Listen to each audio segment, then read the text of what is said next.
হাতে হ্যান্ডকাপ আর পায়ে বেড়ি পরা, মাথায় পাগড়ি।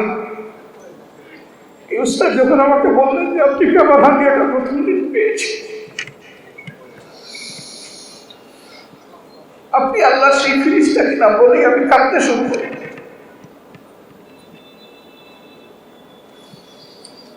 আমার যদি শক্তি থাকতো ওনার পায়ের বেড়ি এনে আমার পায়ে লাগাইতাম, হাতে হ্যান্ডকাপ এনে আমার হাতে পড়া। দিনের শিক্ষা যখন সংকুচিত হয়ে আসবে, জুলমাত তখন বেড়ে যাবে। আমরা এমনই একটা জুলমাতের মধ্যে পড়ে গিয়েছিলাম গত 15.5 বছর।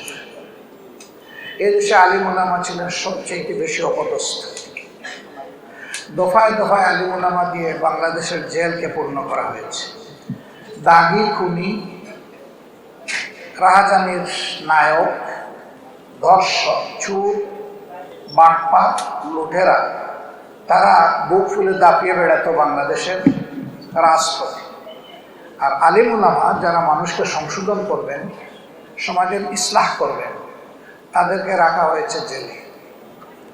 আমি সর্বশেষ গ্রেপ্তার হয়েছিলাম 2022 সালের 12 ডিসেম্বর রাত্রে 1:15টার সময়। সিটিটিসির মেহমান হিসাবে ছিলাম 13 দিন। সেখানে আয়নাগরে আমাকে রাখে নাই, কিন্তু আয়নাগর আমি দেখেছি। বহু আলিম ওলামা, বহু দিনদার মুসলমান, কেউ 14 মাস, কেউ 10 মাস, কেউ 8 মাস, মিনিমাম পেয়েছিলাম 2.5 মাস, তাদেরকে এখানে রাখা হয়েছে। তারা জানে না তারা কোথায় আছে, তারা জানে না তাদের আপনজনরা বেঁচে আছে, আর তাদের আপনজন জানে না যে ইনারা বেঁচে আছে। মুখ ফুটে কথা বলার কোনো সুযোগ ছিল না, চোখের ইশারায় কথা, হাত তুলে এরকম একে অন্যের জন্য দোয়া ছিল। এরকম একটা শ্বাসরুদ্ধকর পরিবেশ ছিল, বিশেষ করে উলামায়ে কেরামের জন্য। এখানে আলিয়া আর কৌমির কোনো বাস মিশাল ছিল। যিনি ইলমে দ্বীনের খেদমতে থাকবেন, যারই পছন্দ হয়নি তারই ঠিকানা এরকম হবে। 13 দিনের পরে কোর্টে আবার নেওয়া হলো, কিন্তু আদালতে তোলা হলো না। যে গাড়িতে আমাকে নেওয়া হয়েছিল, মনে হয়েছে দুর্দর্শ কোনো সন্ত্রাসীকে গ্রেপ্তার করা হয়েছে। সোয়াত, র্যাব, এপিবিএল, পুলিশ, 4টা বাহিনীর শতাধিক ফৌজ দিয়ে আমাকে ঘেরাও করে আদালতে নেওয়া হয়। কি মনে করে আর না তুলে আমাকে নিয়ে গেল কেরানীগঞ্জের কেন্দ্রীয় কারাগারে। 5 দিন সেখানে থাকার পরে আমাকে স্থানান্তর করা হলো কাশিমপুর হাই সিকিউরিটি নামে যে জেলটার কথা আপনারা শুনেন, বাংলাদেশের নিকৃষ্টতম দুনিয়ার ছোট্ট জাহান্নাম। এর চাইতে খারাপ কোনো জেল বাংলাদেশে নাই। নেওয়ার সময় গাড়িতে আমরা 38 জন মানুষ ছিলাম।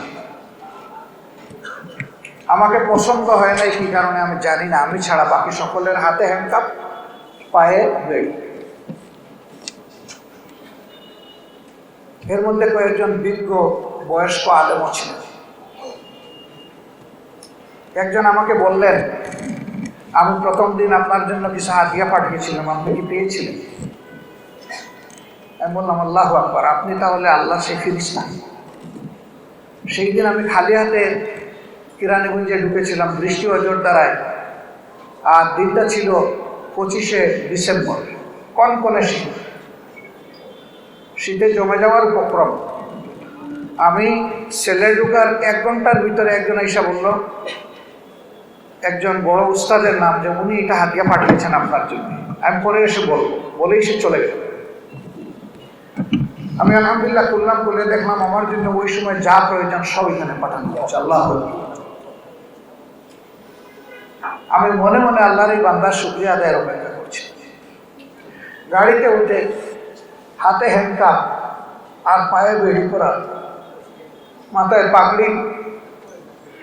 এই উস্তাদ যখন আমাকে বললেন যে আপনি কি আমার হাদিয়াটা প্রথম দিন পেয়েছি,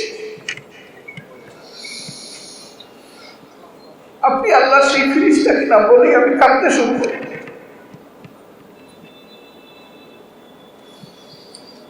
আমার যদি শক্তি থাকতো ওনার পায়ের বেড়ে এনে আমার পায়ে লাগাইতাম, হাতে হ্যান্ড কাপ এনে আমার হাতে পড়াতাম। ওই বাসে বসে বসেই শুনলাম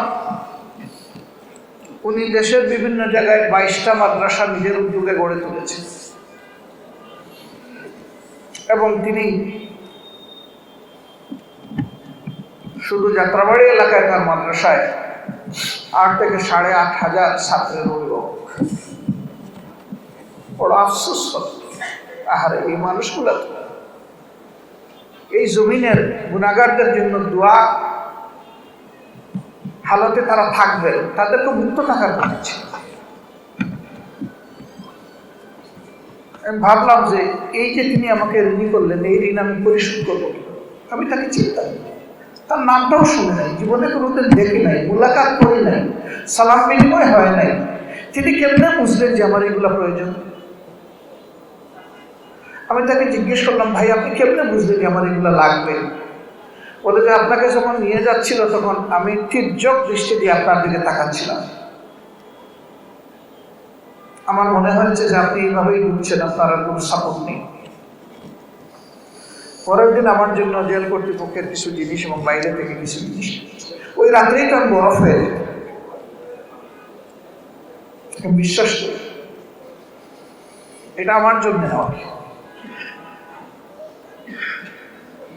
আল্লাহর এই বান্দা এই কাজটা করেছেন মহান আল্লাহর জন্য। এখন যদি মানুষের মধ্যে ভালোবাসার একটা পরিবেশ আমরা তৈরি করতে পারি, আল্লাহর এই জমিন আল্লাহর রহমতে ভরে যাবে, যেখানে মানুষ মানুষকে ভালোবাসবে এবং সম্মান করবে। আল্লাহর কুরআন, পবিত্র কুরআন কালামুল্লাহ, সেই শিক্ষাটাই পরতে পরতে মানব জাতিকে দিয়েছে। কিন্তু কপাল পোড়া মানব জাতি আল্লাহ তাআলার এই নিয়ামত থেকে বিমুখ হয়ে উল্টা দিকে দৌড়ানোর কারণেই দুনিয়ায় আজকে তামাম লাঞ্ছনা এবং অপদস্থতা আমাদের ঘাড়ে চেপেছে, বিশেষ করে উম্মতে মুসলিমা। বাংলাদেশ বলা হয় 91% মুসলমানের দেশ। যারা মুসলমান না তারাও আল্লাহর বান্দা, তারাও আশরাফুল মাখলুকাতের অংশ। তাদের দিনদারি, তার ঈমান, তার আকীদার জন্য সে আল্লাহর দরবারে দায়বদ্ধ। ইন্না ইলাইনা ইয়াবাহুম সুম্মা ইন্না আলাইনা হিসাব। তোমাদের সবাইকে আমার দিকেই ফিরে আসতে হবে, আর সেই দিন তোমাদের উপরে, তাদের উপরে আমার কর্তৃত্ব হবে, তাদের কাছ থেকে হিসাব চলে নেওয়া। এই হিসাবে কারো অংশীদারিত্বের প্রয়োজন আমার হবে না, কিন্তু মানুষ হিসাবে আমরা সকলের জন্য কল্যাণ কামনা করব। একই সমাজে সহনশীলতা এবং সমমর্যাদার ভিত্তিতে আমরা বসবাস করি, তাহলে কোনো শ্রেণী, গোষ্ঠী, ধর্মীয় সম্প্রদায় আতঙ্কে থাকবে না।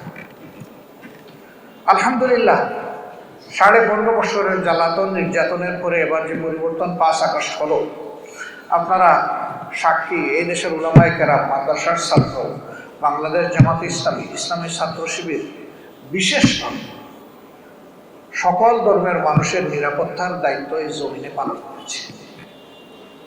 কেন? আমরা আল্লাহকে ভয় করি, দেশ এবং দেশের মানুষকে ভালোবাসি।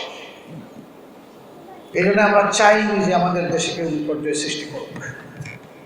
যা হতে পারত, আল্লাহু আকবার, তার কিছুই হয়। তারপরেও চিটাপোটা যা হয়েছে তার 99 কারণ হচ্ছে রাজনৈতিক, এটা ধর্মীয় নয়। এই 1% যেটা হয়েছে ওইটাও আমরা সমর্থন করি না। আইন কানুন নিজের হাতে তুলে নেওয়া সঠিক নয়, তাহলে সমাজে কোনো শৃঙ্খলা ফিরে আসবে।